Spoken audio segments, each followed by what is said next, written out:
Hola, profesora, ¿cómo está? Antes de comenzar formalmente, pues, esta exposición, quiero mandarle un saludo. Espero esté muy bien. Espero vea este video. Si se pregunta por qué yo estoy viendo para acá, es que aquí me estoy viendo yo y estoy viendo que todo esté bien, pero la cámara en realidad está justo aquí. Entonces, pues bueno, estoy usando un programa diferente al que nos recomendó para hacerlo. También es muy bueno, de hecho también debería probarlo para que no aparezcan los videos con la marca de agua. Yo sí. También le permite tener el control de otros elementos, pero bueno, en un momento en lo que hago la cámara un poquito más pequeña, pero nada más era para que viera, pues que sí soy yo, ¿no? Y permíteme. Como ves, es una interfaz un tanto complicada, pero bueno, ahora sí, vamos a empezar. Bueno, pues Biología 4, alumno Alexis Dalman Xulalpa, grupo 606, profesora, la mejor del mundo. Y vamos a hablar sobre los patrones de cambio evolutivo, en concreto la anagénesis y la cladogénesis. Cuando nosotros comenzamos a hablar de patrones de cambio evolutivo, debemos tomar en cuenta qué es lo que son, qué es un cambio evolutivo. Un cambio evolutivo lo podemos interpretar como una modificación que sufren las especies a lo largo del tiempo. Son estos cambios evolutivos los responsables de que exista la diversidad, de que se amplíe el acervo genético de las especies y por tanto puedan subsistir. Existe gran variedad de cambios evolutivos y es por eso que es importante diferenciar uno de otro y es importante la clasificación pues de estos cambios evolutivos. Es aquí cuando entonces entra la anagénesis. La anagénesis es un proceso bastante concreto, es decir, una especie A que se encuentra aquí se convierte en una especie B al paso del tiempo. Sin bifurcaciones, simplemente tiene que ocurrir ese cambio. Mm, lo, para que estos cambios ocurran, pues Douglas J. Futuyma nos habla en un artículo pues, de donde yo saqué estas ideas, o bueno, son ideas de él en realidad, pero estoy de acuerdo con él. Él nos dice que si bien un cambio anagénico está condicionado al tiempo, también está condicionado a los factores geológicos. Los factores geológicos, si bien hoy día podemos medir la magnitud de un sismo, podemos medir, no sé, el calor, podemos predecir cuándo va a llover o cuándo no va a llover, no tenemos a ciencia cierta cómo la manera en que van a ocurrir, no tenemos a ciencia cierta cuándo van a ocurrir, simplemente podemos hacer especulaciones. Cuando hay desastres naturales y estos desastres naturales modifican totalmente el terreno, es decir, sube o baja el nivel del mar, las especies que habitan ese entorno eh, tienen dos opciones, o se mueren o se adaptan. Y cuando empieza este proceso de adaptación, pues empieza este proceso de cambio evolutivo para justamente eh, adecuar su organismo a este nuevo entorno. Pero para que esto ocurra tienen que pasar mucho, mucho tiempo. Entonces, como lo vamos a ver aquí en este ejemplo que expuse, pues vemos la evolución del hombre, ¿no? Hay más ancestros antes del Homo habilis, pero por fines ejemplificativos yo lo puse desde acá.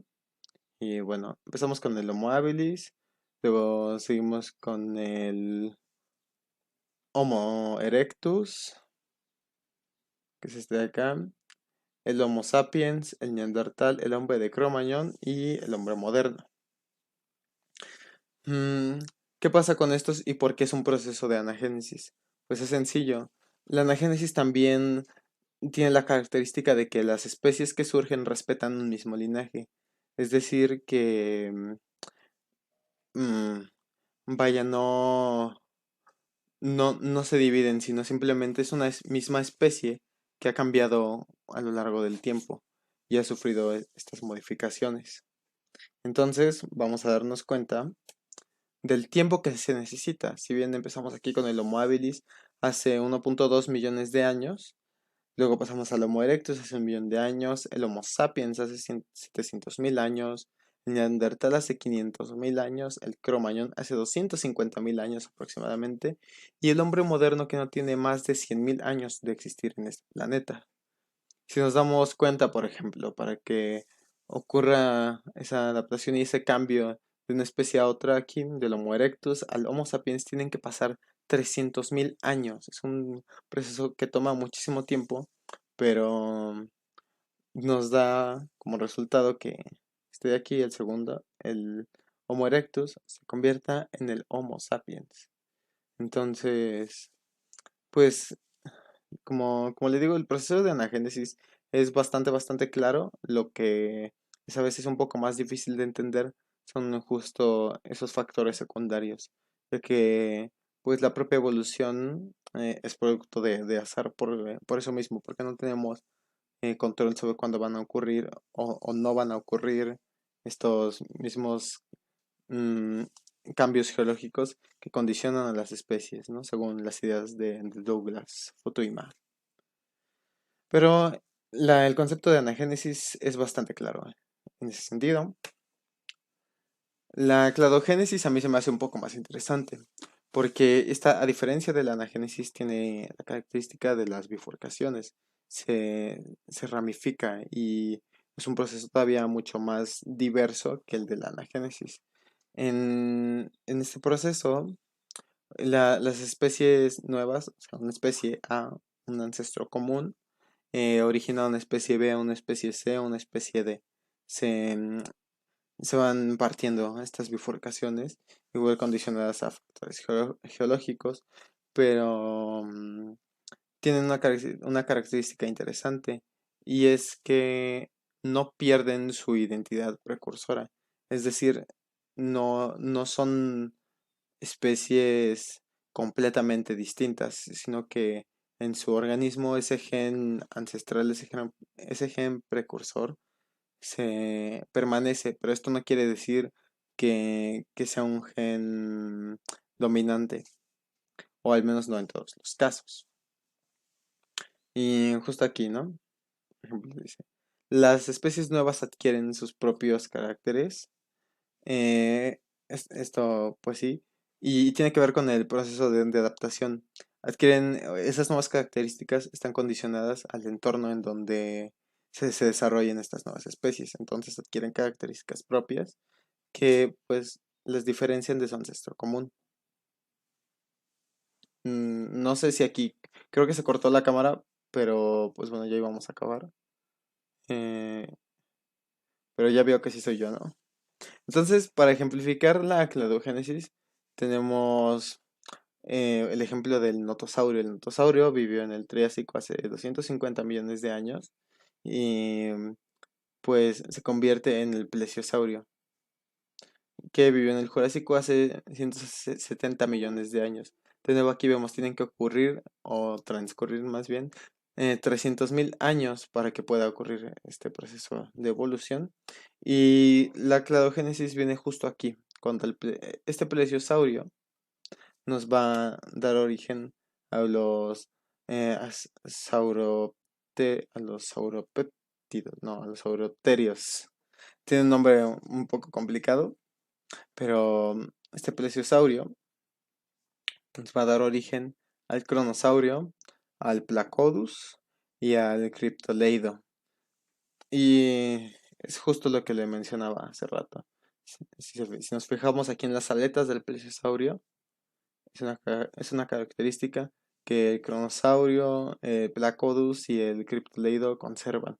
Sin embargo, son especies muy diferentes y es ahí cuando empieza la ramificación, porque todos estos descienden del plesiosaurio.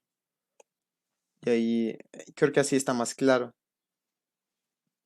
Como dije, están condicionados a los factores geológicos, a las áreas en donde viven. Por ejemplo, el Placodus y el Criptoleido eran dinosaurios de aguas un poquito, em, pues, más costeras, en general zonas de arrecife. cuando el cronosaurio era un depredador de aguas profundas, debido a eso su tamaño y la forma de sus dientes, incluso su propia alimentación. La cladogénesis también es un proceso bastante claro, pero como le dije, la explicación complicada radica en entender estos factores secundarios que las condicionan a ambas, tanto la anagénesis como a la cladogénesis. Pero en sí son conceptos un tanto sencillos de entender. Y bueno, ya pasamos con esta bibliografía. eh, pues bueno, porque hay una referencia de la Conavio, pues es que todas las imágenes de los pájaros que están en las diapositivas pertenecen a la Conavio, en concreto a ese libro de la lista actualizada de especies y nombres comunes. También es un libro que está bueno. Y aquí está lo que le mencionaba hace rato, este artículo de Douglas Futuyma, que es de donde recuperé sus ideas y le di pues la interpretación para explicar la anagénesis. Los libros de los reptiles y El hombre prehistórico, ambos pertenecen a la colección de la naturaleza de Time Life. Son libros muy buenos, pues bueno, estos los tengo yo en mi casa, entonces su consulta fue muy sencilla. Y bueno, las imágenes y el contenido que pues usado en este video fue para fines únicamente académicos y sin fines de lucro. Bueno, espero le haya gustado. No sé si se cortó la cámara. Creo que sí, porque ya no tenía mucha batería, pero también creo que vio que sí era yo. Entonces, pues bueno, hasta luego. Bye.